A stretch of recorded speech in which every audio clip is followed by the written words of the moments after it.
it's a withholding. Could you and then you go and do your tax returns to draw down that withholding from paying yourself? What's the possibility of being audited on that payment from the trust? Would they ask you for, how did the trust pay the blue card person? Like that's where I'm kind of in the gap of, okay, my blue card, my trust is gonna pay me, of course, for all the things I'm doing. But do you have to have some kind of verification of that payment if you're ever audited? Or you could just say you owed them that much for the work they've done, and just itemize it out um, on an invoice. If they ask for proof, I mean that's what I would do. And always make the assumption that you will be audited. Mhm. It's never a question of if, it's always a question of when you are audited. Yes. What will you say to their question of, we don't see the trust as making any of these payments. Mm-hmm. Where are they? Right? Mm-hmm. Always operate in that manner, right? So it's never, well, I'm just going to do like, say, a 1099 OID. Yay, I've got lots of money. Okay, 3 years down the line, IRS shows up your door like, hey, where is this? Right? Mm-hmm. So it's like you're not creating it from nothing, right? Because it all comes from the source, which is the living being. So in the question of, well, if your trust is going to be issuing, say, 1099 INT, 1099 miscellaneous, 1099 OID, etc., where is it coming from? Mm-hmm. Well, it's coming from the grantor. And the grantor is providing assets to the trust, and the trust is disbursing, right? They're going to ask, if it's coming from a trust, you had better have a paper trail. Right. Because that trustee better have minutes, and there had better been a resolution to discuss the disbursement of those funds to wherever they're going. Mm-hmm. And it must be in the ledgers also. Whatever format you want to have your ledger in, you better be sure that you have that documentation. Mm-hmm. Yeah, that's what I was trying to figure out, how to structure that before I decide to, pay myself. Like, what is everyone doing to be ledgering and writing down the to justify this payment? And yeah, just kind of what everybody are doing to before moving forward with paying the myself. Well, I mean, it's like, I'll give like very simple, right? So the 1099 ESMV, right? We're following the guidance of submit them, fill them out this way, make sure that you have your SIG of nature on it, and submit it. A lot of individuals say, oh no, the IRS said that they don't see any proof. Like, okay, so what? Just because they say that that agent who is saying it says, I don't see it, doesn't mean that it's not in the system. Right. That just means that agent can't see anything. They didn't tell you what side of the ledger they're looking at. They didn't tell you their access level. They didn't tell you how long they looked. They didn't tell you who they talked to. They didn't say if you have the authority to hear what they're telling you or where their access comes from. They never said any of that. So, but if you had sent in the documentation, if you had filled out that document correctly, if you had endorsed it with your SIG of nature, which is your life essence, with the instructions upon it, it is a negotiable instrument as defined under UCC. And since we're all dealing with contracts, unless it was returned or rebutted via affidavit, that means the contract was accepted, which means the contract can be enforced. Which means if someone says, well, you didn't give me that money that I said that you owed, and you said, well, I have picture video evidence of me submitting it. In fact, I have tracking from the United States Postal Service that says that you received it. I don't know what you're talking about. You don't have it. Oh, I don't have it. Like, great. Well, I'm going to write a claim against you because you did it. I know you have it.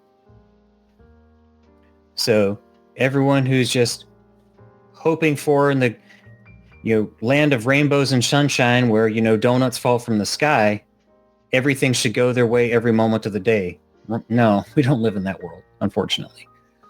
So it's Even about the tax bill, right? establishing your amount of information of receipts to justify your claim so that when someone says, nuh-uh, you rebut them and you bring receipts and you have a claim against them, which is what the entire process of the ABB is about, reclaiming what you have because you've already done it. So you have a claim. But no one who's reading on the very surface is getting past that very critical point because they have to read. Like none of these processes by themselves are worth a damn. All of them together function. Just like your finger by itself is useless. But if you put it to a hand and you have it a thumb and you give it a wrist and an elbow and a shoulder and a body, it can lift something. Right? So that's the whole thing. It's not just do one process, you win. No, it's do one process, get your receipts, go to the next process, keep building and keep going. And then you come back around and you drop a hammer on them because you've already got all the things that you need to progress. Like we all didn't graduate kindergarten and say, ha, I can be an astrophysicist now. No, we had to unfortunately go through many, many years of learning. And then we can do things that are extremely complex that a child can't comprehend because they don't have a big picture. So that's a really roundabout way to explain, how does one document factor into the process of having a claim and getting that claim?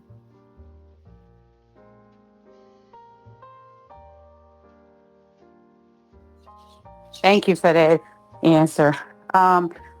On the with like the 1099 ES and Vs, being that I know the thing that everyone is sharing, being able to record them and do the A's and the B's on them, I guess my question is, when you have to stand on this, is it appropriate to do that times 10, or should you just do it for what you actually wrote the ES's and V's for? That's up to you. Yeah, I think Okay. you gotta get it 48.5. Oh god, damn it, 4005T to get all the QSIP numbers so you can get the proper calculation. On the ES's and V's? Yeah, so you can get all Okay. the QSIP numbers. Mm-hmm. So you can know the exact amount and everything else like that. So if I don't get the QSIP, it's probably better to just do it for the value I wrote it for. I mean, you can do that, but if you want a more Yeah. accurate, number, Yeah. oh shoot, okay, I got the 1099 Bs from the IRS directly from themselves, so it's not like, okay, you're creating some would say vapor money. Mm-hmm. Well, then you need to comprehend what exactly the 1099B will do, right? Because there have been testimony from individuals who submitted the A's and the B's, and the IRS adjusted the value on the B to a higher number. So they are looking at them. They are investigating. They are making adjustments where needed. We don't have access to the ledgers that they have access to. So we are doing things with honor and clean hands. Based upon the information we have, this is our claim. If it needs to be adjusted, let me know. But also, keep going in your processes. Trustees and fiduciaries have a role higher than the IRS.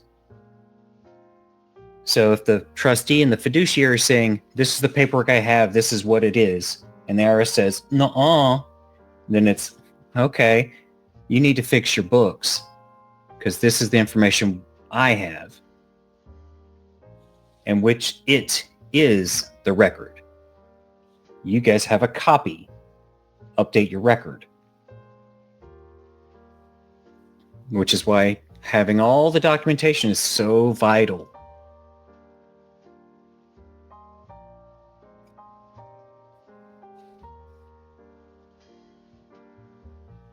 Good questions.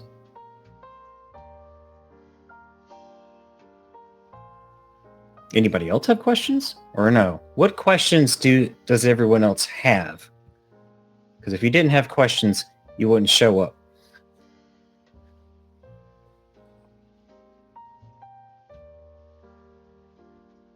Okay, let's say you haven't. Well, I might as well just throw it out the table. Oh, there, on the table. Okay, let's say you missed doing the taxes. And they tell you, oh, we require you a year. Should you do all the years? Yeah. Okay. Right, because like they will, if you have not submitted the reports for specific tax years for a period of time, and then attempt to start reporting again, they will have made entries for those tax years in the past. And they may not tell you what's on them. They may have levied you. They may have said there's a frivolous filing because of what an IRS agent had submitted. You won't know until after you submit. And then they're going to tell you, hey, there's a hold on your accounts. We can't process the year that you reported because this other year is incomplete, which will hold up the entire process. But they just gave me 90 days. Like I thought it is okay. We'll see something for 90 days, and we'll see what we can do from there. No, but for the most part, yeah, do the years. Well, the thing about some of them saying like, hey, additional 90 days is they're giving you 90 days to fix it. Yeah, I mean, especially when they say, oh, we need an additional 90 days. Yeah, because they're waiting for documentation to arrive by the responsible party. I got a letter that says we need 60 more days, but I've noticed that my last tax return hasn't hit. I did an amendment, and it's not reflecting in there, so I'm not going to reply to the 60-day notice. I'm just going to wait and see what happens when that finally hits the system. Because that after, well, they sent it out, but I don't think it was in time or based off of what I sent in on my amendment because of the time frame. So I'm just going to give it another month because that's an 8 to 16 week process when you submit an amendment. And the IRS agents that I spoke to said they're usually about 7 to 9 weeks. So about 7 to 9 weeks, if you don't see anything, you need to call us back and figure out what's going on.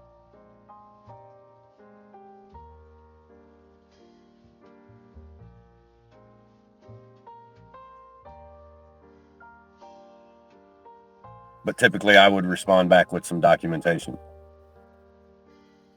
as I did.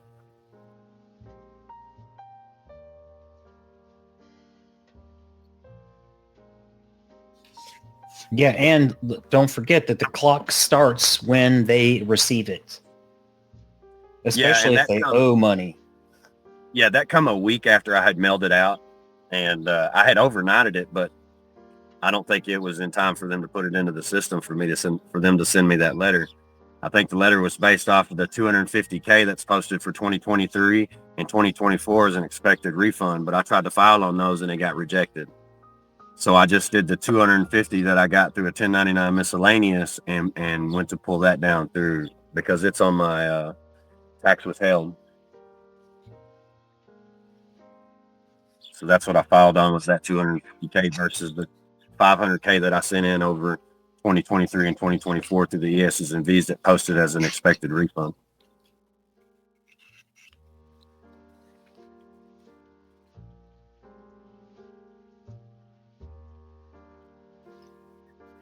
Yeah, I currently have an 843 sent by my trustee when they adjusted my taxes, since they didn't request permission to make any modification to those values. So that's probably what I was sending at 843. Yeah, so I stepped in and threw a bunch of laws in their face that they broke by making such a unilateral change without permission. Yep. And I included some OIDs and MISCs. So, joke's on them. Just waiting on that to come down. It's only been 3 weeks. So, we shall see. Yeah, I've pulled off of this stuff completely, just waiting on this tax return, and I jumped over there on my Lineage claim. I've been working on it.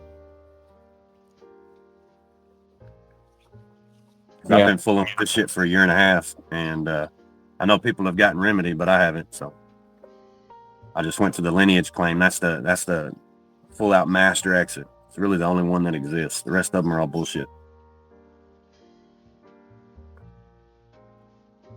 And it does a claim back 29,000 generations.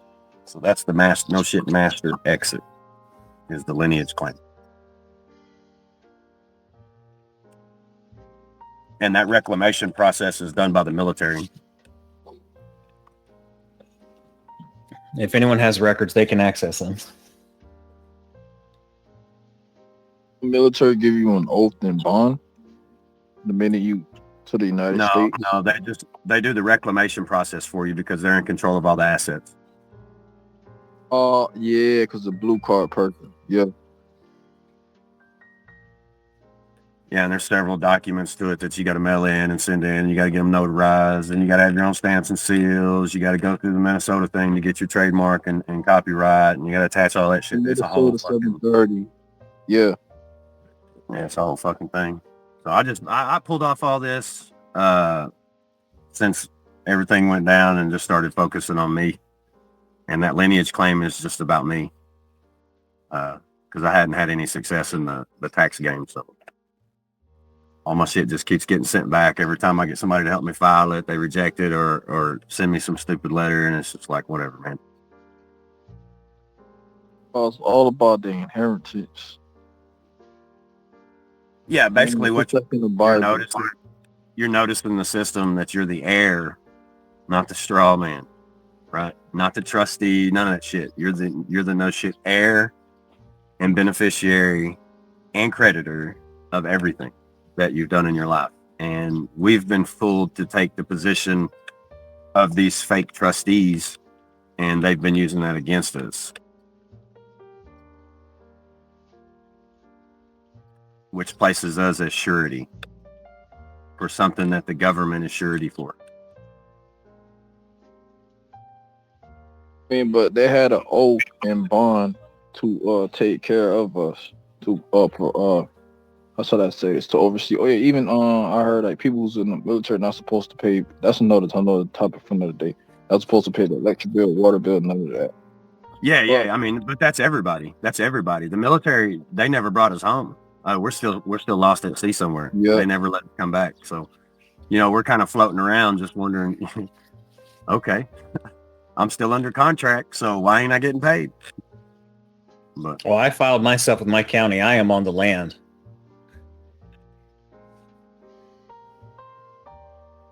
yeah, I found out about that. I was like, I'm not going to go do that right now. Yeah, I'm just gonna do the Lineage claim and just be done with it. Done with it all. Everything gets reclaimed through that process, and it's the military, the Army, and Marine Corps that does the reclamation process. It comes with title. When you do the Lineage claim, if you're selected, that's what it is. It's an appointment. It's like a selection to be a steward.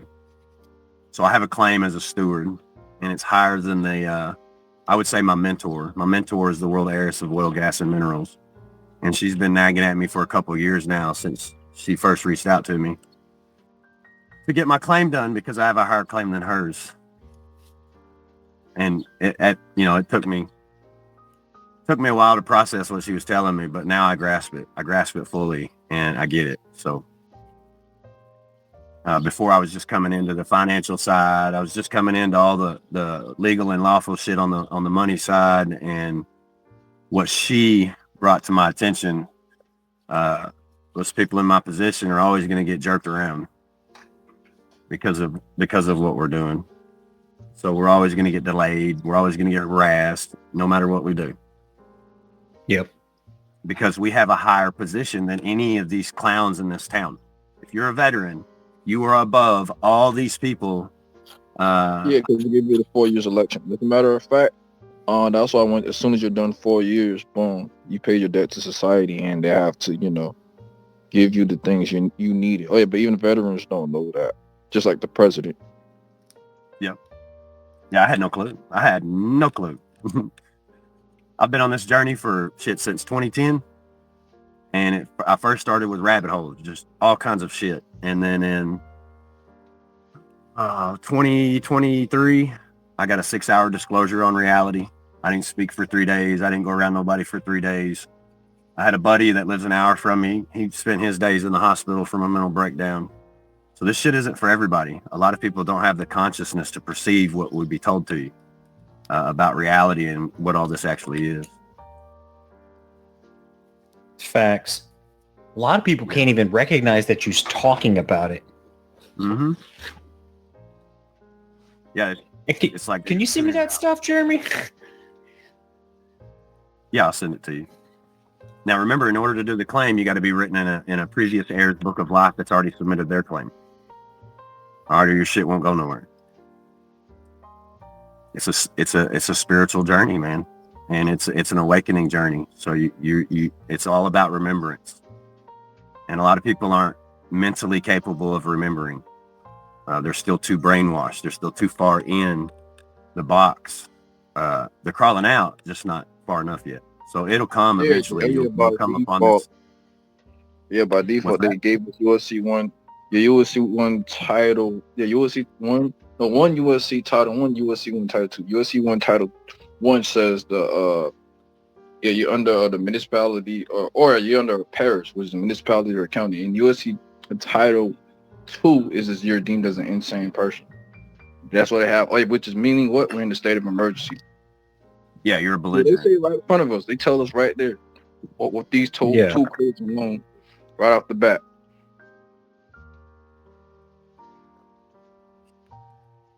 Yeah, and I'm still learning, so and that should be everybody. Like, learning never stops. If you think you got it all figured out, I'll tell you firsthand you're wrong. Wrong. Yeah. Yeah. Ain't nobody got it all figured out, but a lot of people got a lot of it figured out pretty damn good from what I'm seeing. So I'm really excited about that because people have turned it into a business because they know it inside and out, like the trust game. There's a gentleman here in Texas that I'm going to, once I finally get funding, any kind of funds in, I'm going to turn to him and I'm going to be like, dude, fill in the blanks. Like, this is your job. Fill in the blanks. Tell me the price. That kind of help is, I wish it was free, but people still got to make a living and people want to be paid for their efforts. And I get that. I choose to give information for free. I don't teach classes because it is free. I don't give instructions or nothing. I just share information because I don't charge for anything. But if I was to actually work for you, I would definitely charge you for my time. And that's what even if people have access to the information, and unless you act upon it and you can comprehend it and you take the steps to implement it, it's useless. And in fact, it will only detract from what would be considered a, quote, normal life. Having all this information and not using it and not doing anything with it is a detriment to living in the society we're in. Yeah, and that was the whole basis behind this, was to create a community where people could actually come together and work with each other. So we could kind of circumvent, the price tag until we were more knowledgeable, right? So we could go into an office where someone is very knowledgeable in this trust game. We could go in and sit down with them and have an intelligent conversation. Right. Yeah, and then, for a lot of us, once we get the basics done, we get the foundation set, it makes these guys' jobs a lot easier, so they don't have to come in and charge you so much, to set you up from the ground up. You're already established. You've already went through several processes. And you might be missing pieces in it, and they're going to connect those dots for you. But the biggest thing is learning how to do the basics ourselves to get some kind of funding so we can afford that trust expert to guide us through this. A lot of us are just little things here and there that we haven't come across yet that we need, like the 843 or dealing with the CP575 or the 147C, the payment coupons, how to process those. What do we do with them? These guys would set you down, walk you through all of it. You already got a general concept of it. So when you walk away from them, you'll be able to do it yourself because you already know most of it. You just didn't know it enough to connect the dots to see what process connected to what process, kind of like what Stephen was saying earlier. There are a lot of processes, but the more you get into this, you realize that those processes are connected to other processes in order to achieve your end state. And that's what a lot of us are missing are the processes that work in unison that we have to set up our foundation and set up our faculty, our infrastructure to operate in commerce. A lot of us are we come into this information and we're being told, learn to pay yourself, but you can't pay yourself if you have no infrastructure. You know what I mean? You can do simple tax returns, but as far as operating through trust, like these businesses and all these corporations do, because the straw man is a business, we just don't know we don't know it all, and we don't know enough to function in it. And that's what I see, even with people that are nation building, doing trade posts and, setting up, becoming a postmaster. They just don't know how to make it work, like how to make it actually move in the commerce. And I come across one lady, she's got it all set up. She's got her own nation. She's got everything set up. She just doesn't know how to make it function because she ain't got the people. And even the people she brings in, she's got to educate them on what she's learned up to that point. So it's just it's a big headache until we get more informed. So that's why it's so important for everybody to study and read and really dive into this information. You almost have to be obsessed with it at first. And then once you get into it and you start comprehending, you start building confidence in it, then you start applying the principles, and you start seeing credits post. And then once they post on the transcript, depending on how they post, you're going to go about learning how to pull those credits down. And it's little wins here and there that keep us motivated. It's little steps that we achieve that keeps us moving in that direction. And the more we read, the more we learn, the more efficient we're going to be in enforcing our standing, which we've learned is higher than all these people, because we are the creditor, we're the beneficiary, we're the heir, and we're the power of which they operate from.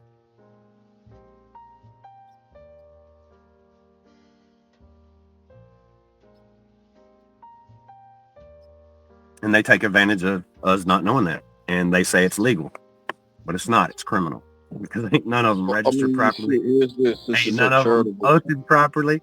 Ain't none of them fucking bonded properly. So all you got to do is contest their validity. Like all prosecutors in America, none of them have jurisdiction until you give it to them, and they can't take jurisdiction.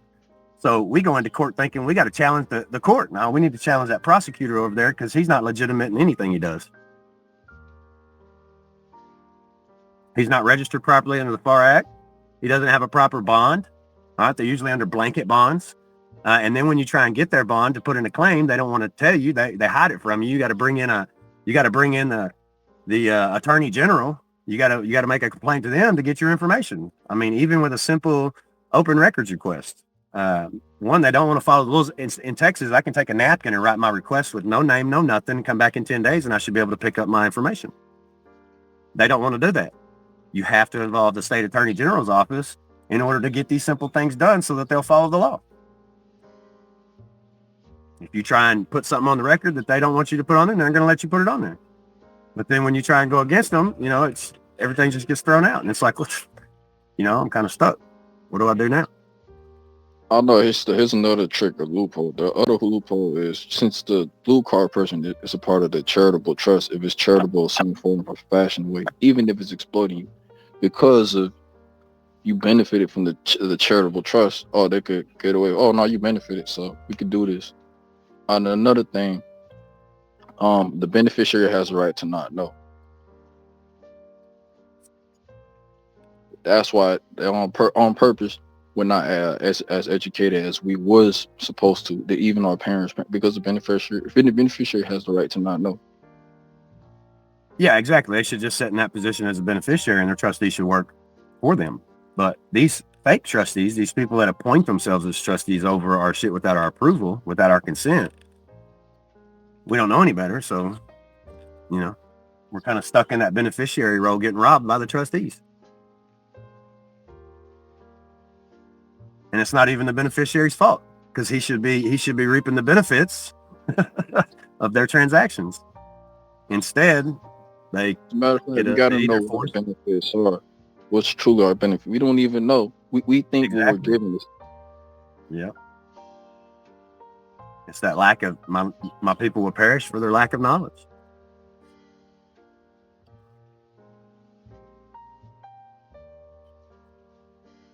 Anybody else had any success in what they're doing, what they're applying? The 1099A, BB, the OID, the miscellaneous. Anybody had any success in all that that's on the call? Can I talk? Absolutely. So I did Christina Wilson's 1099 OID June of 2024. And I received a letter, I think it was October, November of 2024, that they were going to give me a full refund on my first home that I had purchased.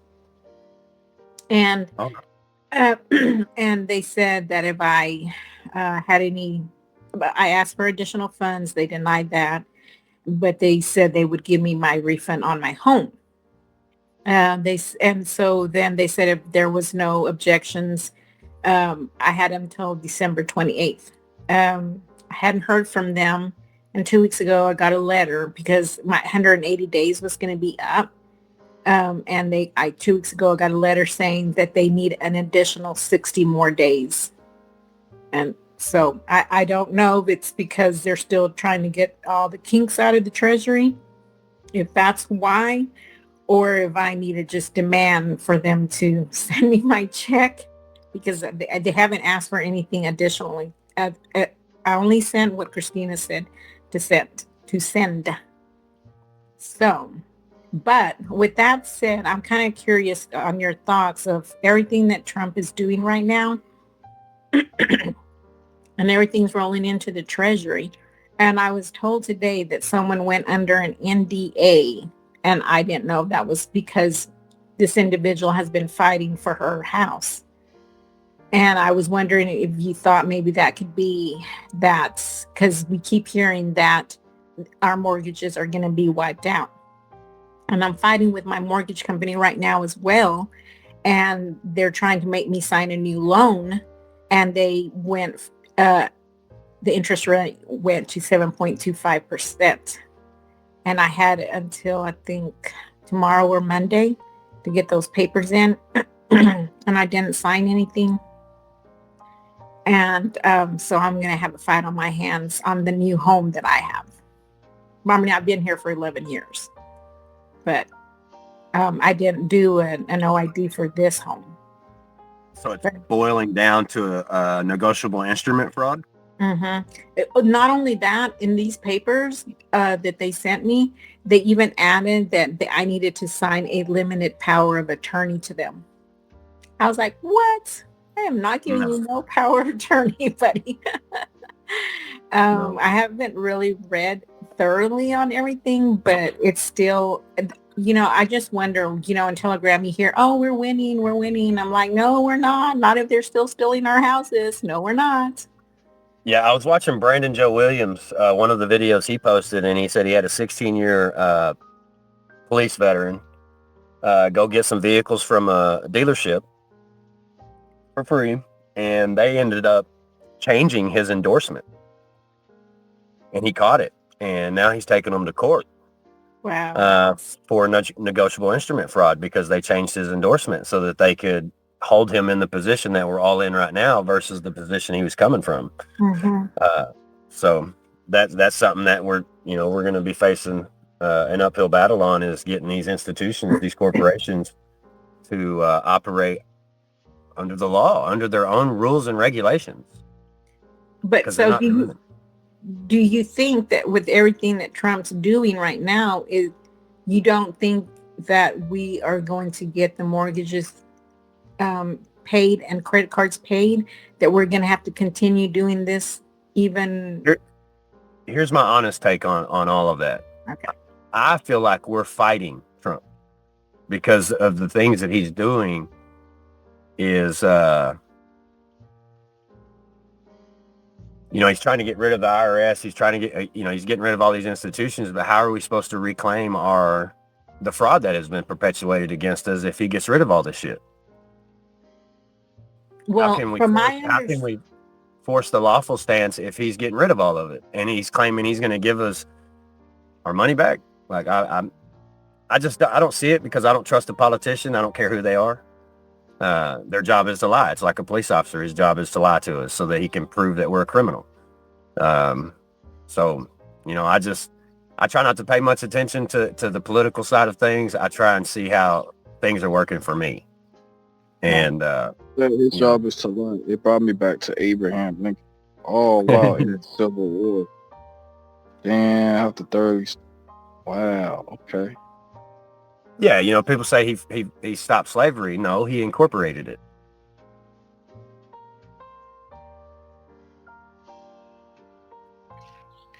My take on what's going on is, even all the things that President Trump is doing is to remove the established bad actors, but that doesn't obviate our obligation to step forward as the trustee on behalf of the beneficiaries in order to act and move accordingly. So no matter what happens, people must become educated to know what's going on.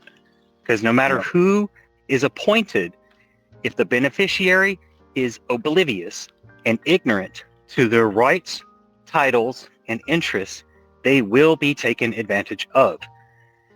So, as it pertains to like mortgages, they want you to assign your security interest to them so that they can once again act as the trustee. Okay, why do you need a trustee? Are people unwilling to be their own trustee to pilot their own vessels? The IRS is acting as a fiduciary. Why?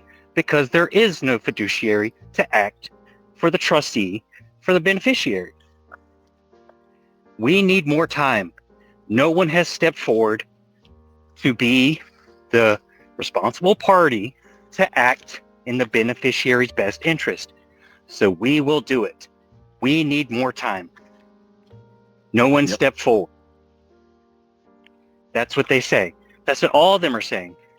No one is stepping forward to do what needs to be done. We need more time. So it's always back on us. Always, no matter what. So they can completely obliterate the old system. Great. Now we got 300 million people that still don't have a clue of what to do.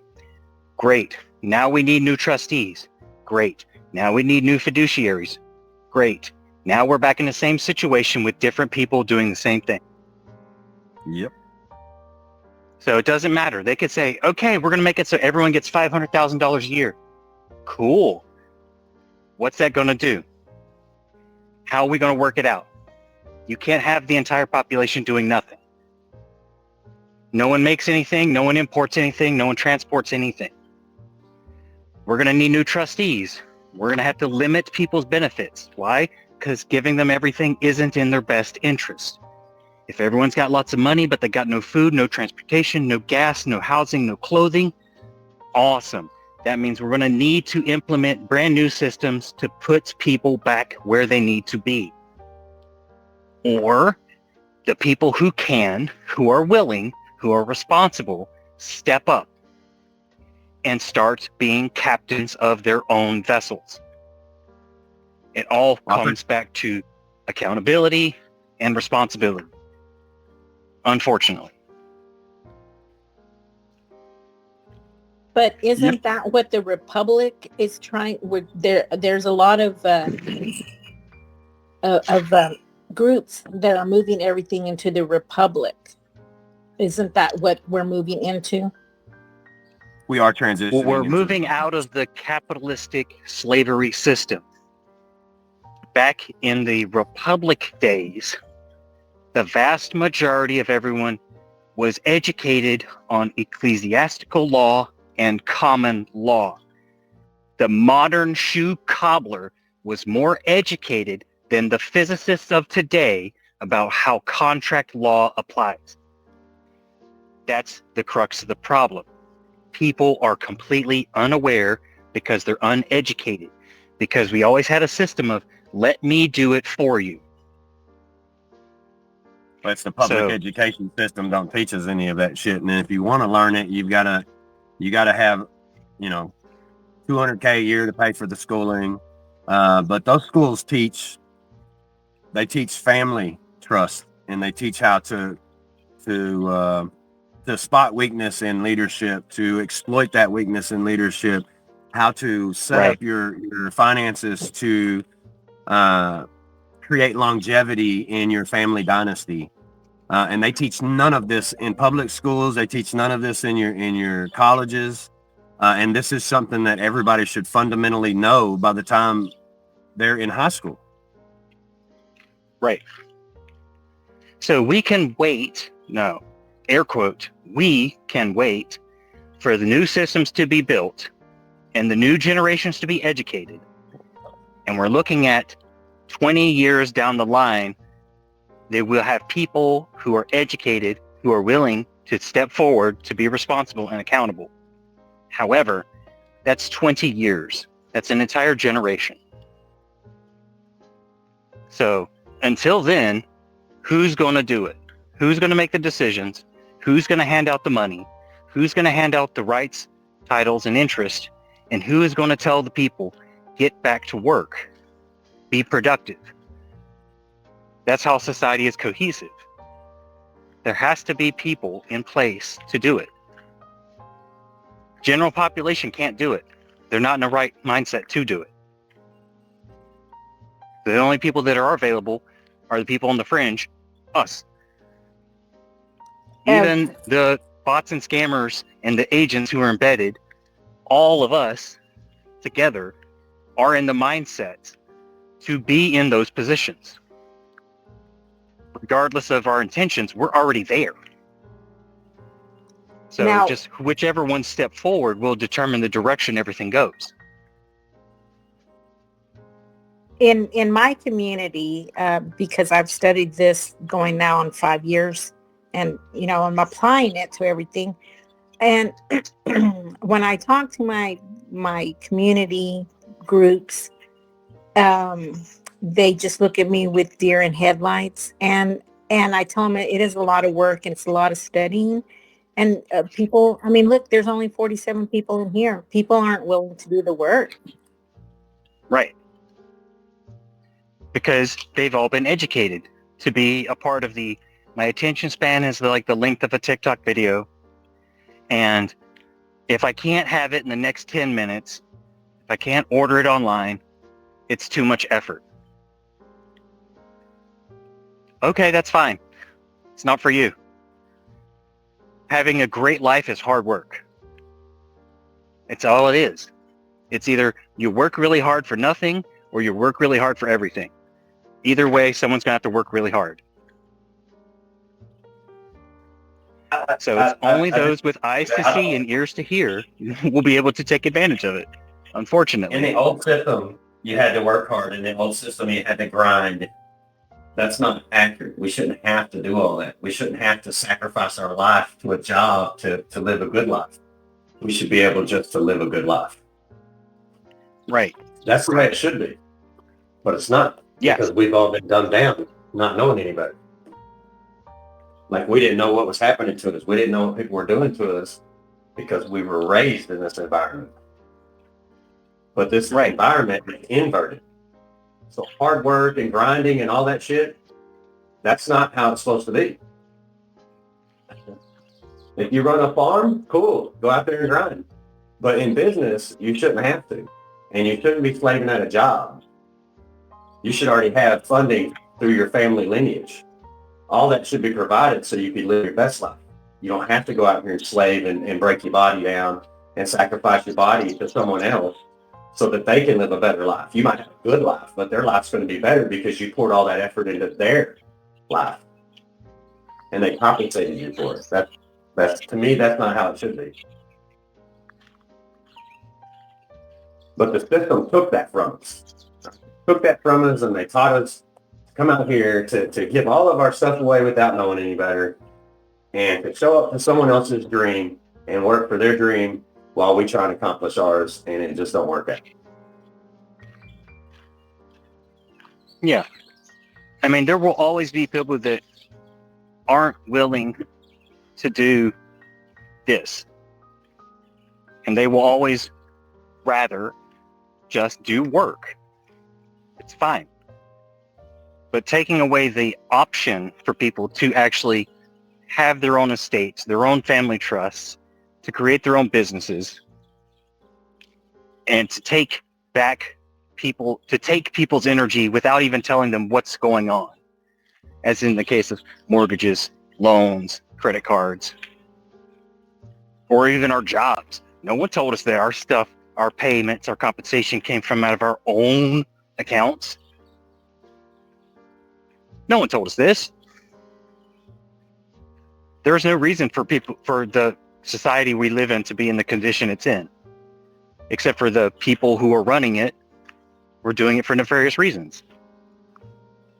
So once we fix that, everything else should get sorted.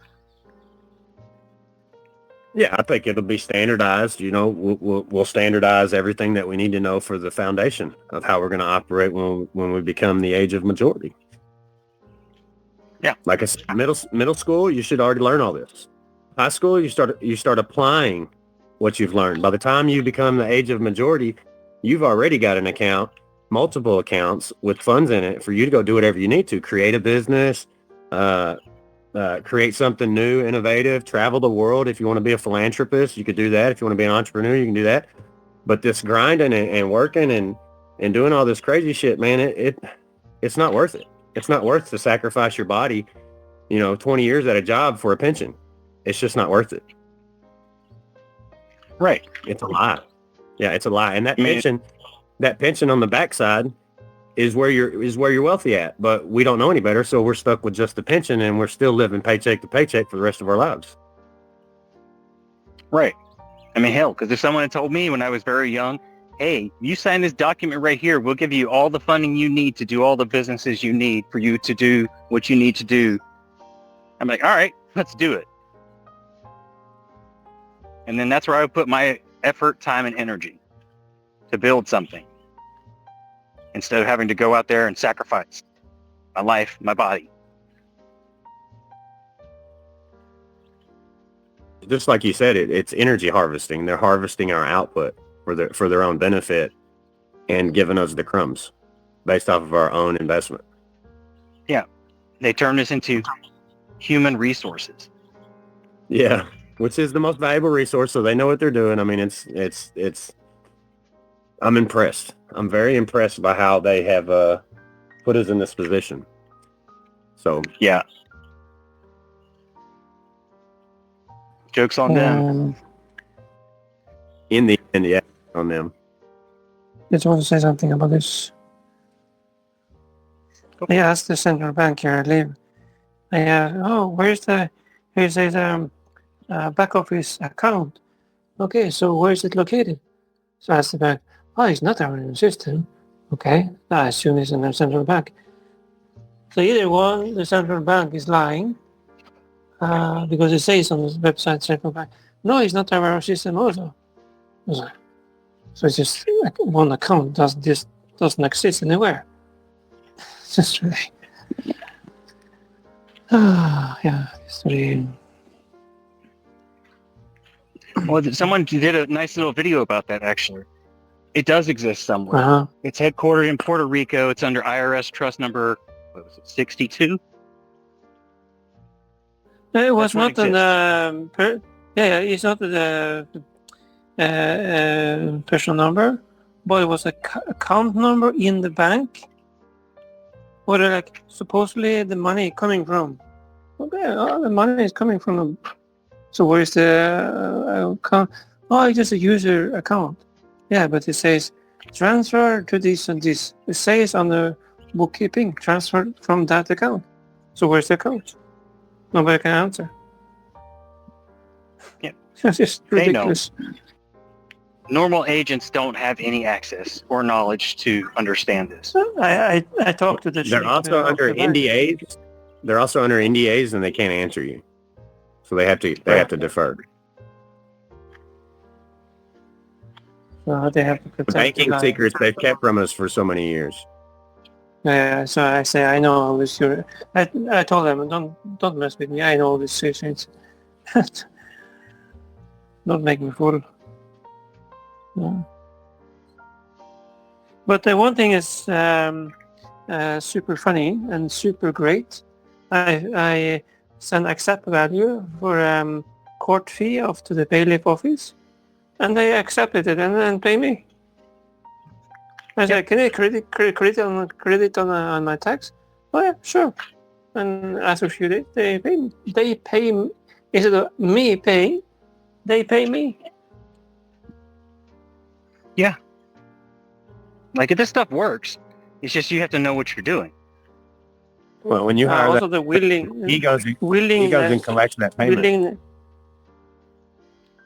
Right. When you hire an attorney, he goes and collects that payment. He don't tell you about it, but you were supposed to go get it. And he took it and to the trustee. He collected it and he cashed it for himself instead of giving it to you where it was supposed to go. Yeah. Yeah, I didn't know. I didn't have any alternative. I just said credit on my tax. So they actually did it. So I have to be the exact wording. Credit it against my tax. So yeah. So I trying to do it another on the interim, but let's see. I get a positive answer for one case. So let's see.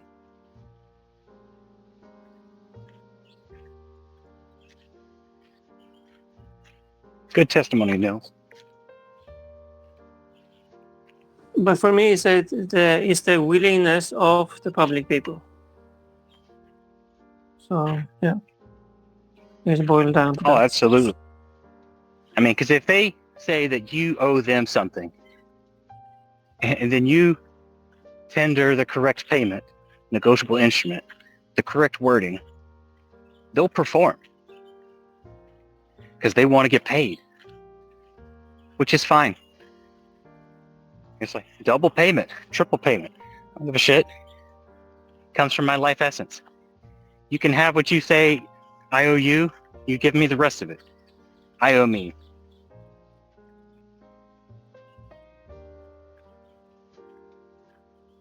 Because there's specific wording. I watched a video about that today, actually.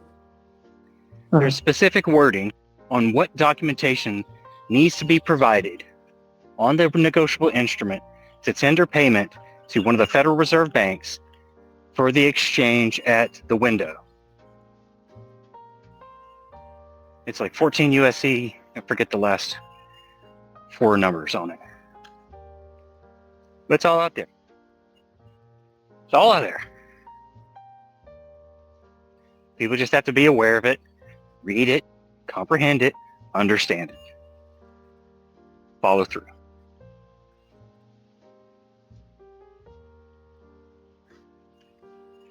Yeah, just the second one is overpayment.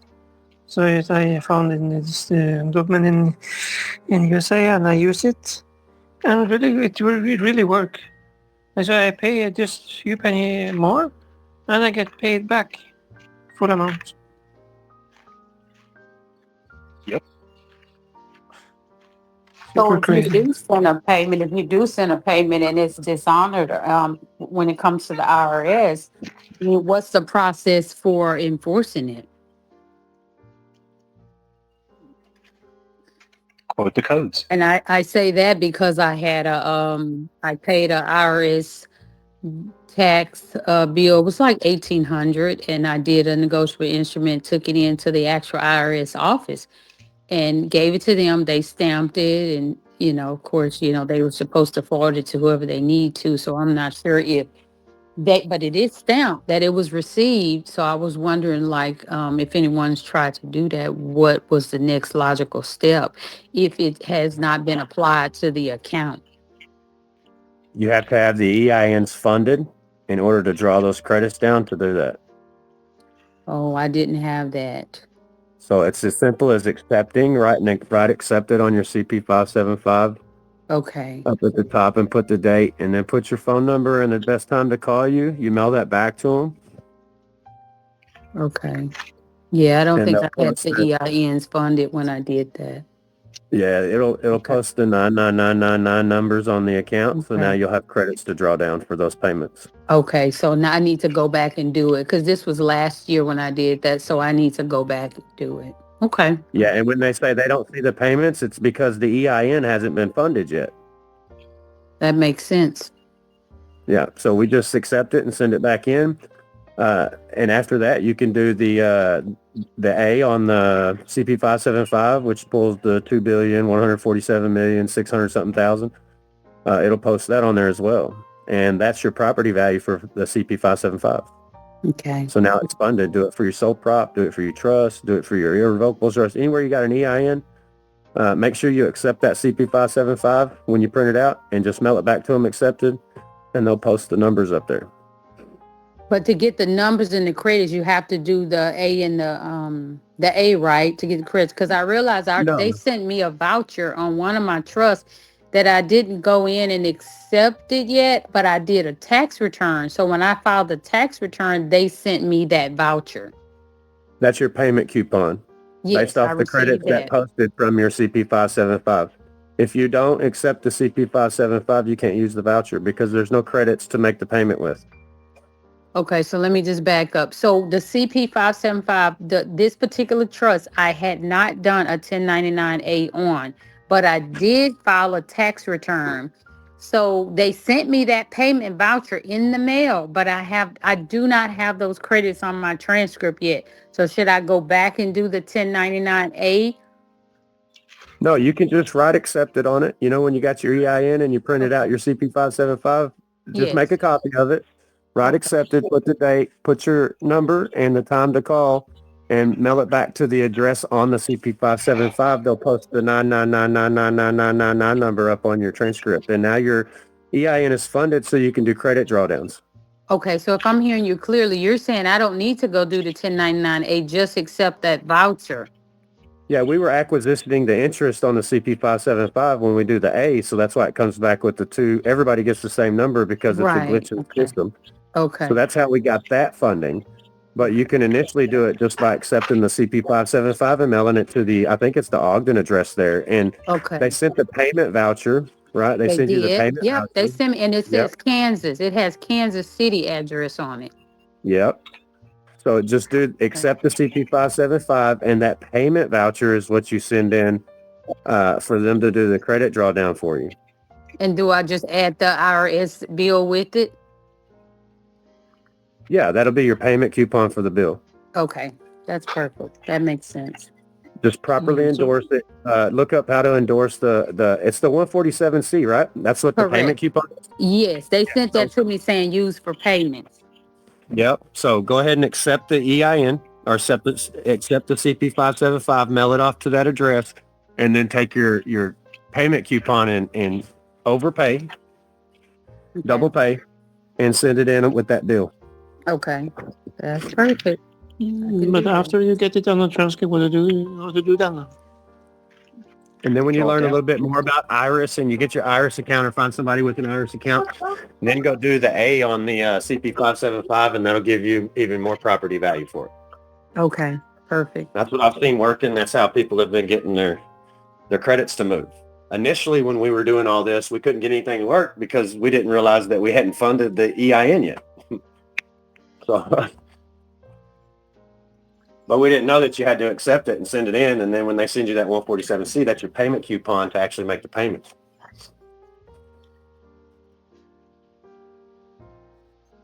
Yeah, that's really good. Sorry, I didn't get it on. So after when you get in CP filing on the transcript, what to do?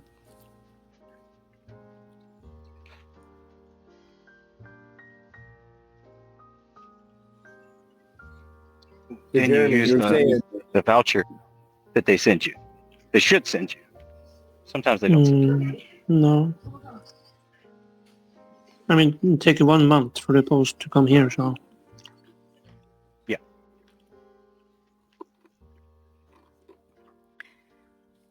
So are you saying that they're going to send you a another document once you fill out the 1099A and this CP 575?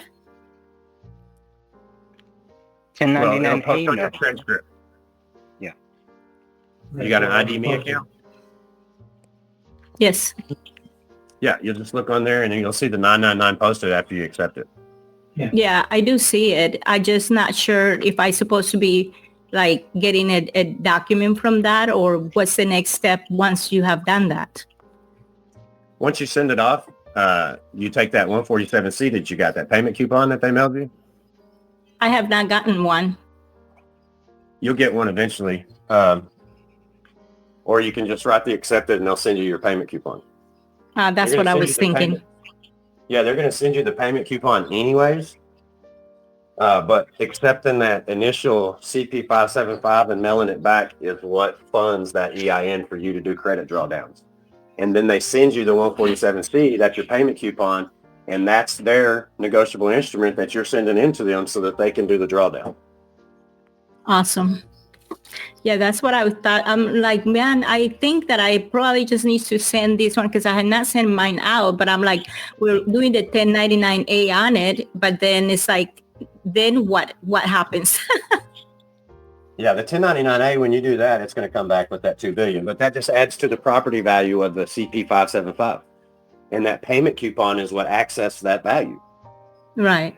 And so then you just have to do your 1099As and Bs for whatever you want to draw down. That's it. And that's how you get funded. That's how you pull the credits down. You have to do that before you can get the credits to come down. And so another question about that. When you get money or credits down, what's the accepted amount that is a safe amount? Well, you have to understand what account you're using and what account you're sending it to you. When you do these credit drawdowns, if it's going to the straw man, then it's okay to put it in your regular account. But you're going to need a non-interest bearing account through your trust to receive the credits. Right. But if it's like if your EIN that was used to do that one was from your trust, then you would still have to use that EIN to get those credits, right? For the trust. Right. Yeah. Okay. So when you do the 575 for the sole prop, then you will be using the EIN for the sole prop. Right. Yeah, so you'll need to do that for both of them, your trust and your sole prop, 2 different EINs. And you're also going to need a foreign grantor's trust for your bigger recoupments. But what we're missing in all this is the infrastructure we need to process these coupons. I mean, these credits, because these credits that we're getting in through reclamation or through, recoupments, you can't just go out and buy groceries and shit. It's correct. For property purchases. And there's no cash involved. It's just a credit transaction. Right. What we were initially trying to do was get credits into that checking account that we use every day. So we could fund setting up the infrastructure like the trust account, the sole prop account, the non-interest bearing accounts, the foreign grantor trust accounts. Well, I see why, because we're not legally, you can use the Federal Reserve notes. It's just that it's not lawful. So Right. all it is a tender of payment. That's why you can't use the Federal Reserve notes. So yeah, all your Federal Reserve notes were ever meant for was to purchase the things that the Fed offered for you to function in the system. So we need to go out and buy money orders. We can pay our Exactly. bills with money orders. That money orders, the small ones valued up to $1,000. So we can purchase the money order and then send in that money order to get the amount that we desire. So say my bill's $700. I'm going to pay $1 with a Federal Reserve note, and I'm going to turn around and get those credits back. That's what the Federal Reserve notes were used for. That's what it was initially for, inside the Fed, inside the government. So I was listening to someone who was saying that you need a bank EIN or a banker's EIN in order to do like certain transactions, because the bank is a transmitting utility, the same as your straw man. Now you're jumping into a little bit more than I know. But yeah, basically that's right. You're going to have to set up your own bank. I mean, that's you're talking about a very advanced concept. So yeah, the private banker EIN, yeah, that is meant to be the fiduciary of your entities. Because the fiduciary of the entities is the highest position. It is above the IRS. So that entity will need to have all of its T's crossed, I's dotted in order to maintain its impartiality.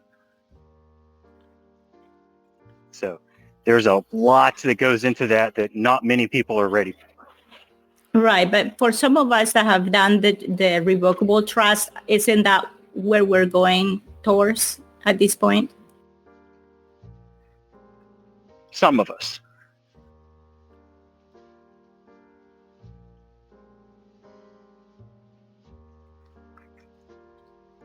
Yeah, that entity would be the entity that interacts with financial institutions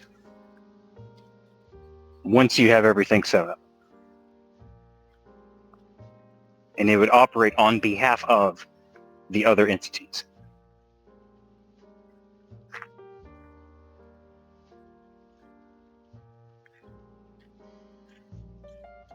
Okay, so you're saying that because some people have started getting their sole prop, but some of us have already done a trust as well. So I would think that that's like the next steps that we would be doing would be to get the banker's EIN. And it seems like there is like a long list of things to do, but it doesn't seem like we have a cheat sheet guide to like what's the next step. Yes, you're correct. Because in essence, you are recreating the entirety of the system that exists. However you go about it, that's your cheat sheet. So there doesn't exist a cheat sheet because everyone's situation and comprehension is different. So it's just imagine all the components that make up the current system. Do that. Which it's a lot, which is why there isn't a single check sheet. Because some information doesn't resonate with people because they're not at that level. So if they attempted to move into that space, there would be many, many pitfalls that they would succumb to. So it's not a necessity in order to navigate. It is a potential avenue for those who are able to do it. Because we all get to paint our own Birmingham. Exactly.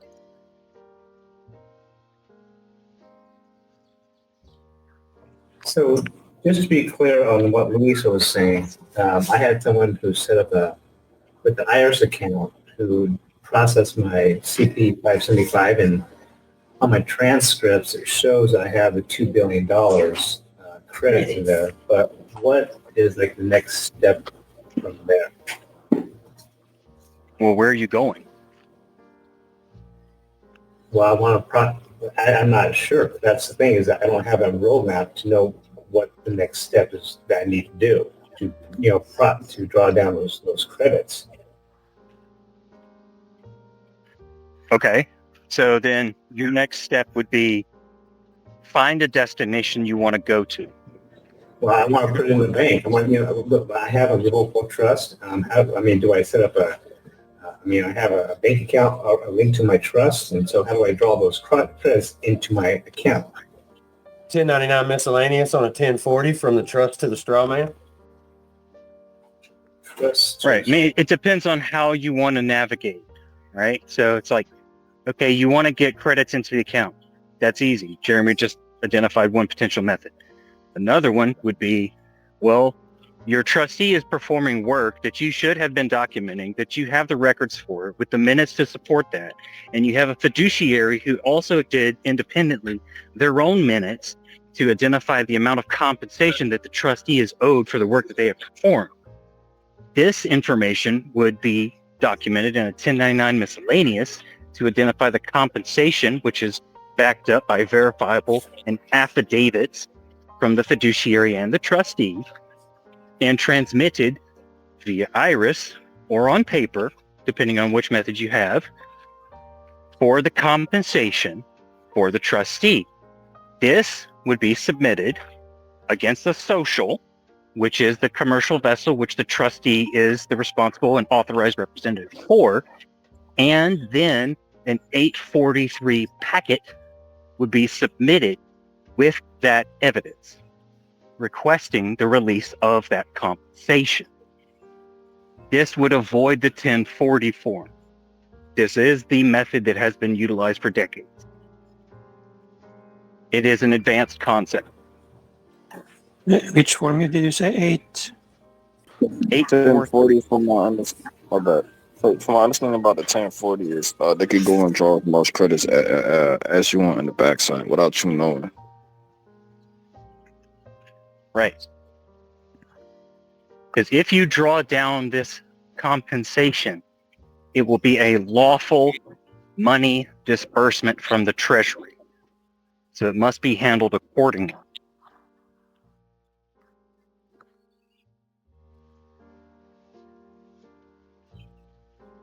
So I have $2 billion in credits, but I can't access those credits, like all that credits, unless I do a 1099 miscellaneous for the work that the trustee has done for the SSN number using an 843 form. Yeah.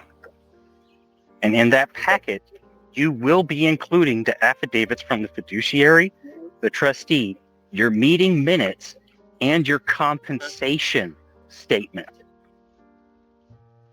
along with your CP 575, just in case, and your 56, which is declaring that the fiduciary is the fiduciary over the SSN and is receiving it on behalf of the trustee.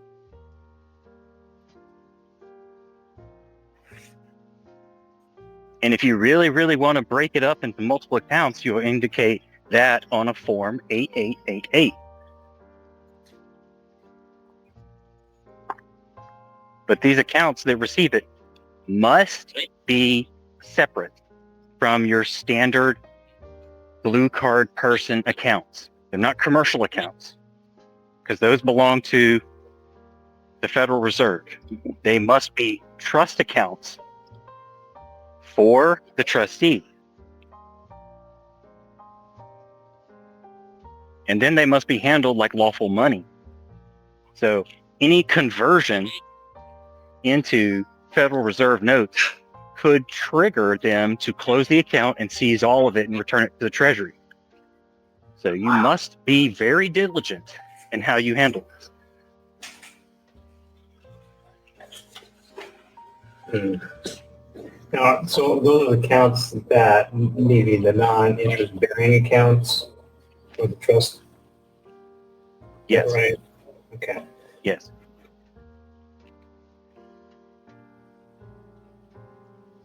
Good afternoon. Yeah.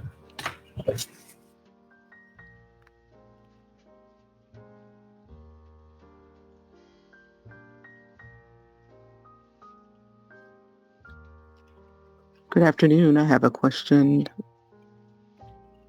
Good afternoon. Go ahead.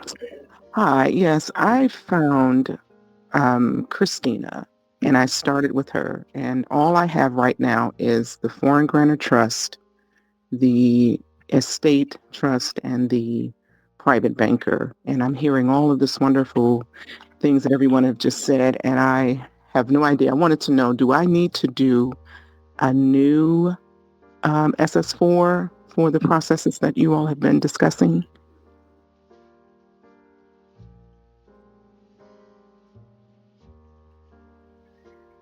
It would be advantageous to do that.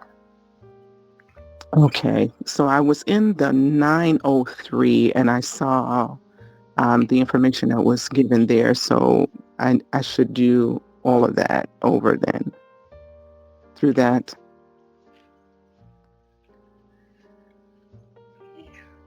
Depends on how you want to navigate, right? It's like Okay. the estate is the public facing side. Trust is private. Okay. But I So do have that estates foreign aren't grantor. necessarily handling lawful money. Okay. So what about my foreign grantor trust that I do have established? Do I still need to do, or can I connect with that, or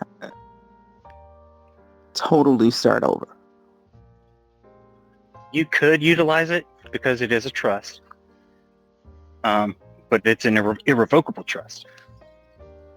Wow. Okay. So it's not that you can't use that, because it is a trust and it has a trustee, and that trustee should be compensated.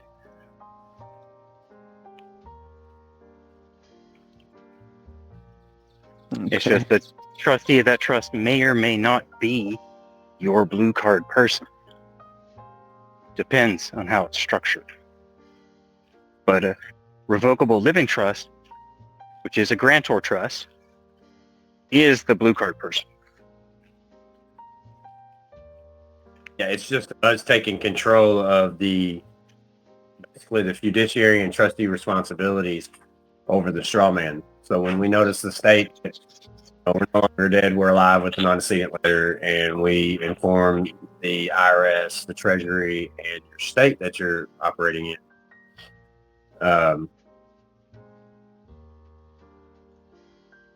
That's you moving everything into the private, because it's now not going to be done through the public trustees and the public fiduciaries. Now, you could still give them fiduciary responsibilities and trustee responsibilities, but it's mainly for you to move yourself out of the public as surety.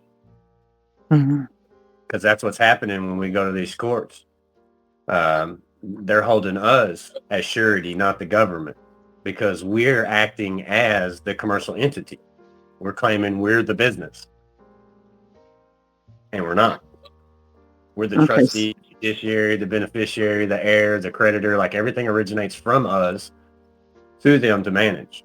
And we're supposed to get a kickback on any draws. We're supposed to be able to draw that back. So if they pull out a 10X on your negotiable instrument, you should be able to pull back that 10X into your accounts, your non-interest bearing accounts, and distribute it amongst the beneficiaries.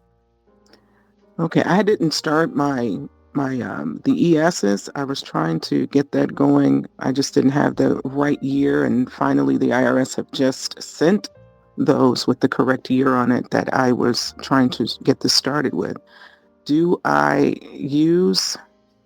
I still use the foreign grantor trust to set up the account, or how should I go forward with the ESs?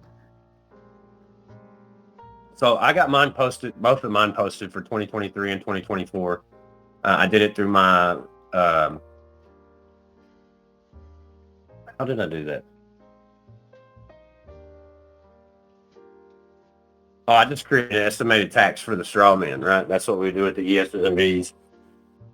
And then I sent them in. And then they sent me a letter saying they didn't get any payments. That's what kind of cued me off on, well, they don't have proof of payment, so why? Well, it's because I didn't fill out the CP 575 and accept it and send it back in. So there's no funds in the account to pay the ESs and Vs.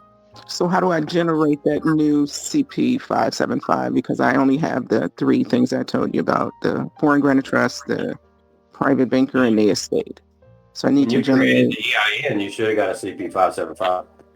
I do for those three. So which would I use for that 1040 ESs?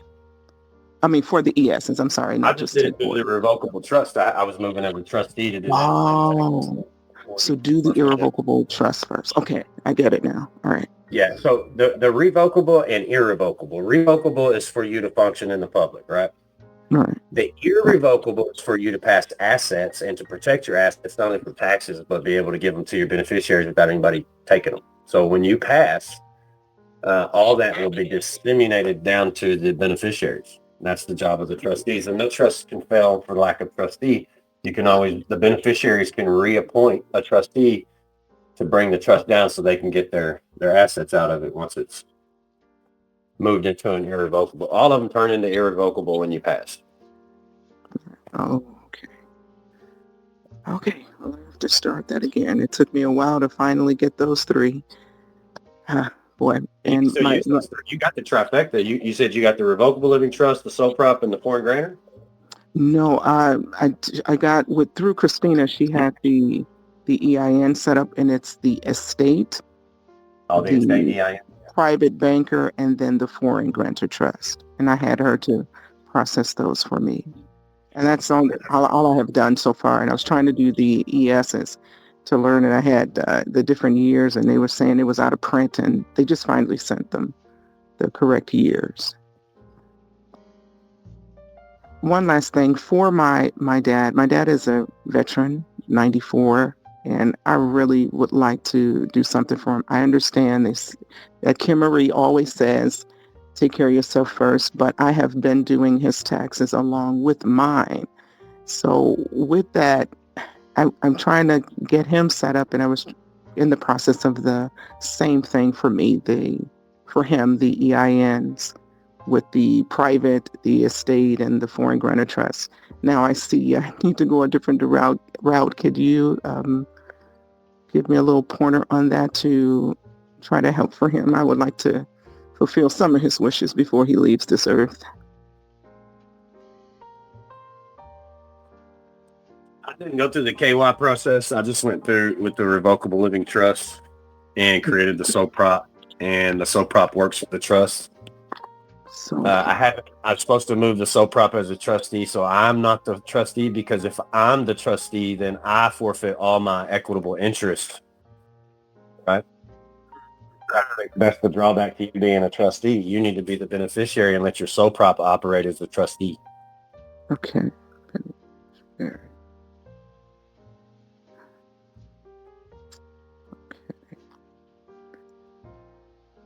Because he still files taxes. They had him still set because of a property that he does still own, and he's been filing. I've been helping him do that for quite a few years now. Okay, so when you mentioned the sole prop, is that part of the process? I'm sorry, I don't know if I'm talking to That's your DBA. That's you doing business as you. That's your doing business as. Okay. That's what a sole prop is. So. Is this process inside of, I don't know if I'm speaking to the right one for the 903 that I had pulled up. Is the process to do a sole prop? I mean, the guidelines to actually do it. Is that in there? Yeah, it takes 5 minutes online. It's like the revocable living trust. It's nothing crazy. Okay. All right. Thank you so much. You're welcome. So for the sole prop, you just go to the IRS website and fill out follow the guide to get your EIN for the sole prop, and then does that mean that's the sole prop? I mean, this might be a really basic question, but does that what it means to have a sole prop is to fill out the paperwork through the IRS website and to get your EIN? I mean, you can move into private as a sole prop, but if you're going to use it for anything on the public side, making claims or pulling anything down, you will need an EIN. That's your employer identification number. That moves your position from being an employee to the employer. Okay. I mean, I know it's probably a dumb question, but I'm just all confused about how to set up a sole prop is. I mean, is that just? It's really easy. Yeah, it's really easy. You just, if you're talking about at home, you just get a folder, label it sole prop, file your CP 575, that letter you get when you create it, and then go from there. That's your sole prop. Oh, okay. That's just you doing business as you. Okay. Not as a trust, not as a straw man, but as you. So do you use your name or a business name for that sole prop? I use that's your name. That's my name. So it just to be your first, middle, and last name, I guess. Yeah, whatever the IRS has it listed on file. So whatever's on your social security card. Okay. Because that's what's on your birth certificate, and you spell it proper, they capitalize it. Because it's a corporate entity, not a living man or woman. And even then, your name in full lowercase is actually the proper way to do it. But that's into the private operating on your own fruition, not dealing with the public. Just you and your buddy in a contract. Yeah, I think I remember trying to set up the sole prop, but then like the name was all, they were forcing you to do all caps, the name. Yeah, just do all caps. It's a sole prop, so it's just you doing business as you. Okay. Hello, I have a question. This is Carol. Can I speak? Go for it. Okay, so I have a sole prop for business. I have a cleaning business, and I already have a sole prop. Should I get another one under my name, or can I change? What can I do? Do I need another one, or can I have more than one? How does that work? Yeah, you can get another. Get it under your name. And I can keep the one that I still have under my cleaning business? Yep. Yeah, it's just a separate commercial entity. Wait. Okay, wait. That's incorrect information. You can only have one sole prop in your life. So what you can do is change the name of your sole prop, but the IRS will only allow one sole prop. You can create any other entity, but it will not be under a sole prop. I just wanted to say that. Good Okay, catch. so thank you so Thank much for that information. I appreciate that. Thank you. So I'm just going to go. So how do I change it? Do I have to fill a form out on the IRS? Or what do I tell them? I'm changing the name to the business name? You have to contact the IRS. There is a phone number you can contact, and they will give you the correct address to send in, because you do have to send it in, the request. I think it's either to Utah or Cincinnati, one of the two. And you just do it. So it takes a few weeks to process, because I literally had to do that for myself. So that's why I know firsthand exactly how this process is done. So you only get one sole prop. For everyone listening, it's only one. So you can change the name of it, you can change it yourself, whatever, but it's only one. Well, you can only have one sole proprietorship in a single name. Ever. You can change the name of your sole prop. A single owner and multiple sole proprietorship throughout your life. No name can be the same. Yes, that is correct, but it will only be under that same exact EIN number. You can change it, the name repeatedly, but it will only be under that one specific number. Right, which is why you get new ones. Which is what the IRS says on their website. That is incorrect. Well, you're either misunderstanding the information or, so whatever you're reading is not specifically related to a sole prop. The IRS only issues one sole prop EIN for you as the individual, and you can do DBA after DBA after DBA to that sole prop, but it is only one EIN number. Right. There's only one soul. It's right. The same thing happened to me. I applied for sole prop, and it was denied for a couple of months when we were doing the gifting. And when I called, they told me because I already had one. So somehow I had already applied for one, lost everything, and forgot about it. So they gave me the number, and they gave me the LTR 147, and they told me that I can only have one. As per my Social Security, I can only have one sole prop. Yes, that You is can correct. have other EINs, you can have corporations, you can have, revocable trusts, all the EINs, but the sole prop, only one. Correct. Like she said earlier. Name it anything then, right? You'll just be doing business as within that sole prop EIN. Yeah, thank you for the clarification. I guess that was a good question for everyone, huh? Absolutely. Do we have to fund the sole prop? Is that the same CP 575 sole prop? Especially we've had it for a long time and we changed the name. Do we do the same process in terms of, so if she was to call and change her Social Security name, does she still need to go and accept the credits and accept the CP 575 if we've had it for over 10 years? If you never accepted it and nothing's posted from it, I would go ahead and write accepted on it and send back in a copy of that CP 575. Oh, I have another question. This is Carol. When I did my EIN for my sole prop for my business, at that time I didn't know because I wasn't in Recoupers, but I only got a copy that I printed online, but I never got the original copy. So is that going to be a problem, or? That's the one I use. Technically, no. I mean, that's the one we all use. That's what they give you, the CP 575. When you accept it, or if you don't and you start submitting documents under it, they're going to send you that payment coupon. Right, because think of it like this. 147C. Your EIN is created inside of a computer system. The original is the record in the computer system. If they print you a copy and mail it to you, you have a copy of the file, of the EIN on the CP 575. If you got it from online, you have the copy from their records. The original file is in the master file, which they have in their database.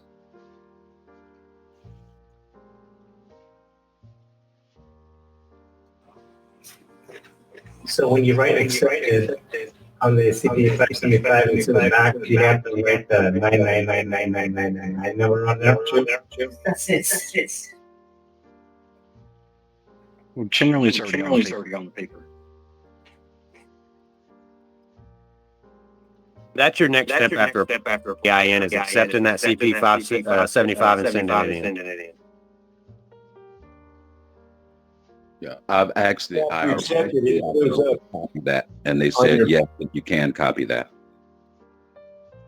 Yeah, we always send a copy. Like I keep the original that I got from the original copy that they gave me online when I applied for it, and I make copies of that CP 575. So when I send in the accepted version, it's just I made a copy of it, a photocopy of it, or just put it through a copy machine, and then I wrote accepted and sent in the copy I made, and I keep that original copy for me to make copies of anytime they ask for that CP 575, or the same with the 147C, the payment coupon that you get.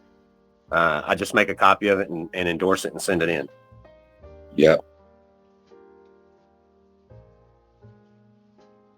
Because they do that for bills and stuff as well, then send it in with the bill, with a copy that you just make a copy of it and fill it out. Oh, thanks. Appreciate it. I got to find one that doesn't have writing on it. Yeah, I mean, if anything, like I've got one that I wrote on and I lost the original copy to it.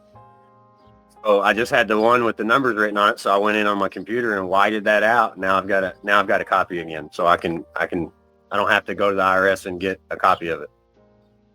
Just had that thought. Thanks. I have a question. They will never give you this. When you print out, when they give you that chance to print out, you will only get that chance. If you didn't save it in your computer and you print it out and you lost it, they will not replace it. What they would do is they verify you and they will send you an LTR 147, but you will never get that CP 575. Exactly. So it is a great idea to keep every one of those and accept them, of course. I yield. Who had a question? Yes, I have a question, and it's following up on that. I have an EIN from back in 2003.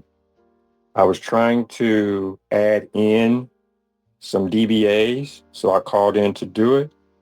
They into because I couldn't find it. I had misplaced it, so I called to see if I could get another one, another CP 575. But they did send a letter, the 147C, but it has a different EIN number. So I don't know if it was a mistake or is it for my benefit that they did that, but the LTR 147C letters has a different EIN number than the original EIN. 575 got a different number on it, like a 575B, or does it have different number or letters? Yes, the original is 575A. Yeah. Yes, it's a 575A, and the letter that came with the different EIN number is a 147C. That's the payment coupon. The 575A has the payment coupon on it. I have it here, and it's in the back of it. It's a little thing you post that says, keep this part for your records or return this part with any correspondence. I have that, and that was with the original. But the letter itself has a completely different EIN, and it was throwing me off. Now, there is a attachment to this, but this attachment says the IRS address must appear in the window, and this is letter number 0147C. It has a barcode on it and things like this, but it doesn't look like the original EIN voucher. It's weird. Well, if the numbers are different from the CP 575 and the 0147C, you should probably contact them about that, just to verify. Somebody's asked this question before in one of these calls. I just can't remember the reply that was given. Yeah, it could be for your benefit, but you want to verify that. Yeah, I was thinking it could be a slipped up benefit, but yeah, I want to be safe. I understand. Yes, I would contact them. Right. Thank you. Yeah, because the thing is you don't want to do is use both of them without confirming, because one of them is a mistake. Right.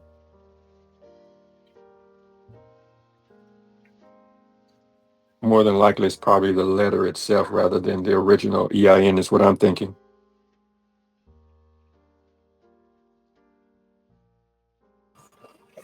Yeah, I just want to say thank you for this call, because this is exactly the type of call I've been waiting for. This is fantastic, and I kind of wish all calls were kind of like similar to this, because I'm getting so much information that it's amazing. So thank you. Hear, hear. Yes, gratitude. Yeah, I mean, it's the community. You bring a lot of people together, man. 2 heads is better than 1. 10 is phenomenal. So we can accomplish anything with 2. We can accomplish even more with 10. And it's just us harnessing each other's power and abilities and energy output for our own benefit. Because what we learn, you benefit from. What you learn, I benefit from. And we grasp that concept. It's community. May I have a question? Do you know if they will be restoring the veterans group?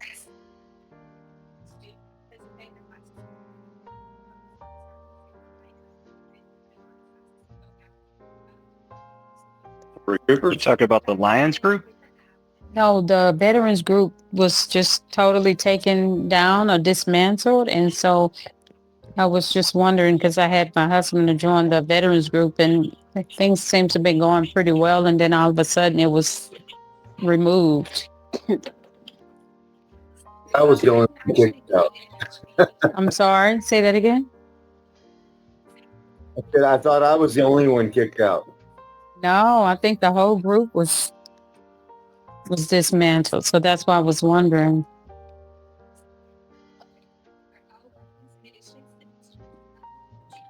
Well, there still is one. It's just not affiliated with Recoupers. And the admin of that group doesn't like stagnant membership. So if someone is in the group and they don't post and they don't respond, they will be removed.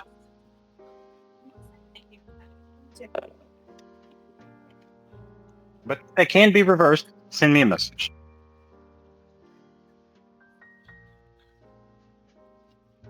See. Yep. Group is that?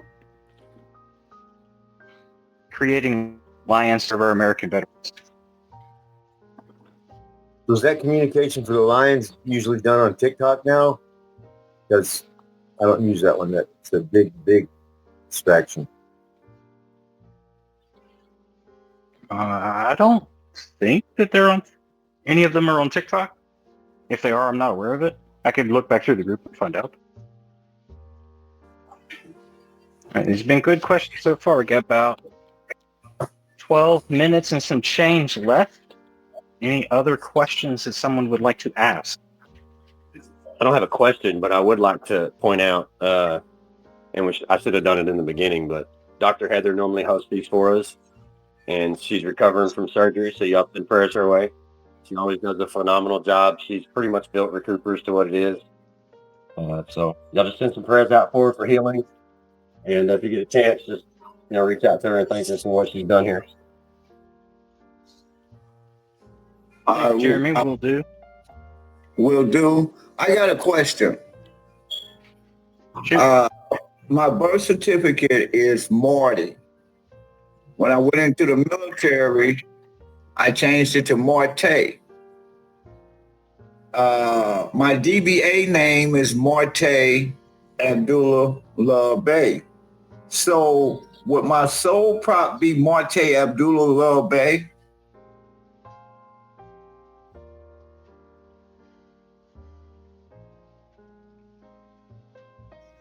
If you want it to be. Okay. And I have my foreign grantors trust under Marte Abdullah Love Bay. Yeah. So you want them all as under the same, either all caps or whatever the case may be. But changing the name like that brings on confusion with people trying to process it.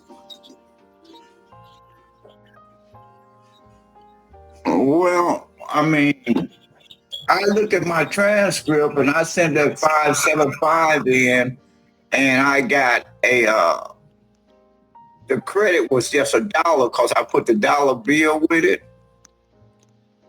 So the lady said that she would get back with me and within 29 days, so what is your suggestion on that?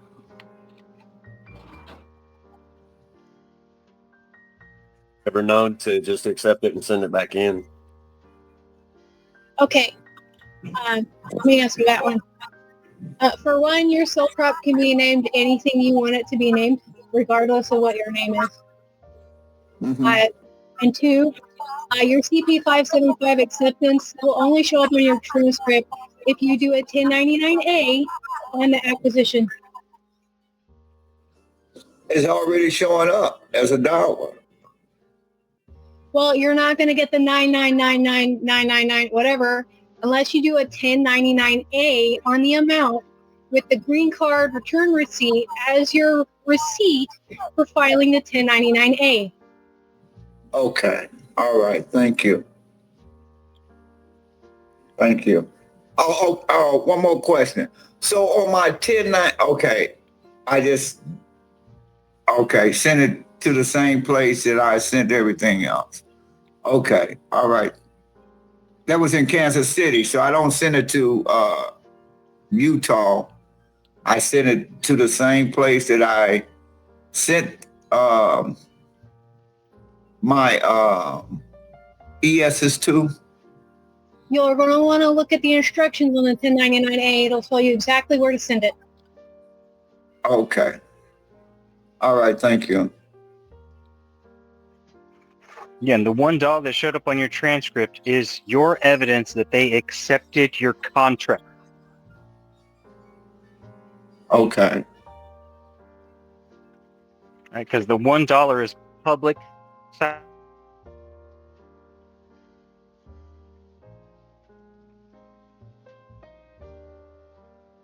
What you say now? Please mute yourself if you're not speaking. Thank you. What you say? The $1 is in public. Yeah, sorry, my network cut off for a second. The $1 is the public side debt, so you can see that. Yours public. Right. The private side, which is what you documented on it when you accepted it and sent it in, is private. You will not see that. But they accepted your contract, which is by evidence of they accepted the $1 bill and posted. So now whatever amount that you put on it, you know you have that amount. So if they ever rebut you and say, we don't see anything, they've already accepted it. You have evidence of that. Well, the thing of it is, I sent it registered mail, and I didn't put a green card with it. So can I just pull that copy off of a registered mail off my computer that they received it and send that in with the 1099-A? There's no need for that. There's no need for what? There's no need for you to pull the evidence that they have received your packet to send it with the 1099-A, because you're doing the 1099-A is the acquisition into the public of the value. You don't need to send them evidence that they've received it in the private. They already have it. Okay. Keep that for your records. Okay, so I did from 2021 to 24 ES, so I just do a 1099-A from 21 to 24.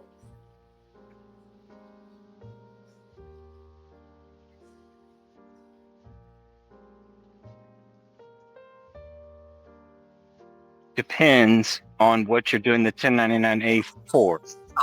Are you doing the 1099-A on the ES&Bs that they have dishonored? Correct. Yes. Well, okay. You could do two different methods. You could do it by each year, or you could do a whole one for all of them. Or you could do multiple depending on how many years you have. I have 4 years. 24, 23, 22, and 21. I went back 3 years, I guess. 4 years? Yeah. You can do any number of 1099-As between 1 and 4, however you decide to navigate. Just be cognizant of the amounts that you're trying to draw down. Higher amounts require higher levels of authorization. Okay, so it would be best that I just do this for each year. Because they got 3 forms. Maybe.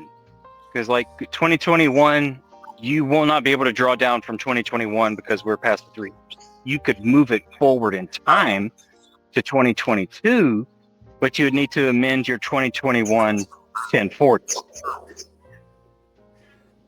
That's what it is. It's amended.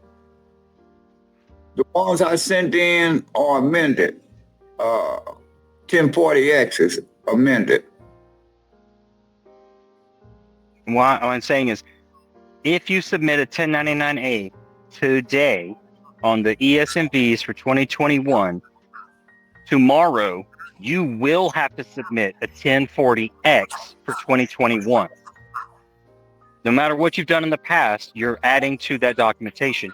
You will have to submit a brand new end of year report to draw it down or to move it forward in time. But you can't draw it down because it's past the 3-year limit. So you would have to draw it forward in time. Or include the 2021 in your 2022. Okay. Like, whatever way you choose to navigate, that's the way that you need to navigate. I'm just making you aware of your options. Okay, so they have three forms on a 99A. So would I use all three of those spaces, like 24, 23, and 22? Talking about the paper forms? Yeah, that they send you. It's three slots on there.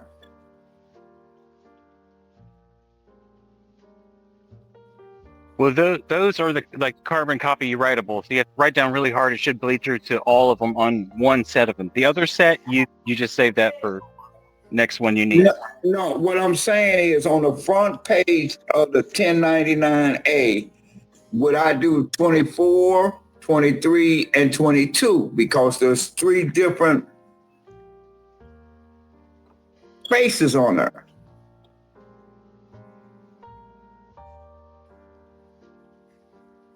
Are you with me? On your 1099A, three spaces, right? I don't know. Yeah, hang on. I have to pull up the form to refresh my memory exactly what it looks like. Yeah, so I'm gonna start with this. We can't sit here and help you fill out line for line your 1099. I'm not asking that. I'm saying you got three spaces. Should I put 24, 23, and 22 on one sheet? The one sheet's got three different spots on it. No. You can only fill out for 1 year for one form. So you said put them all on 1 year. That would be best. You're going to fill out a 1040 and you're going to put stuff on it, or you're going to fill out a 1099. Whatever you're filling out, it has to be for 1 year. You filing for that one thing. You can't put multiple things on one certificate. Is he even describing a 1099A? I think he's talking about there is three different forms, three separate forms only on a 1099A page. The thing that he's talking about is he gonna use just one per that page, or can he utilizes the other two for the additional years that he has for the same company? Could be shipped somewhere else or mailed somewhere else. They're different. Yeah, they're okay. On the printed copies, there's multiple on a single page. They are meant to be cut, right? So if you want to use all three of them from one sheet, do it. If you don't. But each individual one is its own form. Right. Just because they're on one page doesn't mean they all flow together. They're each individual. One has triplicates that you send to other people. There are carbon copies of the one form. Every single one should be filled out exactly as the first page is filled out, because those are multiple copies of the same form. I understand that. I'm saying on the first page, can I put 24, 23, 22 because there's three slots on there? I understand about you can put any year on it that you want. That's why it's like that. He's saying the years are already there, I think. He's saying they're already there. No, it's you put in the years. I mean, you can do that if you want, or you could just fill out one of it, cut it, throw the other two away if you want to. It's your decision.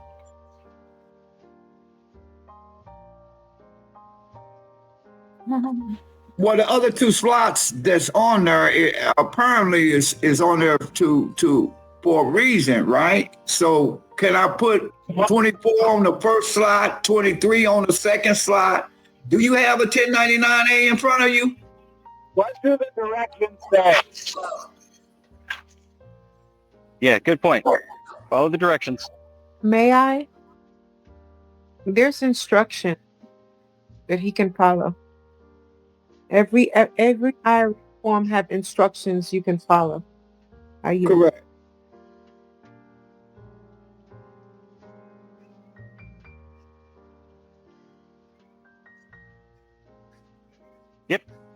So with that, we've hit the 2-hour time limit for this call.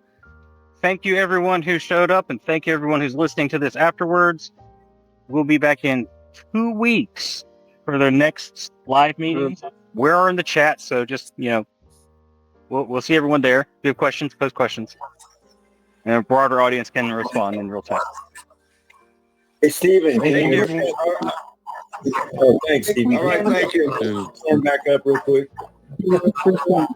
God bless.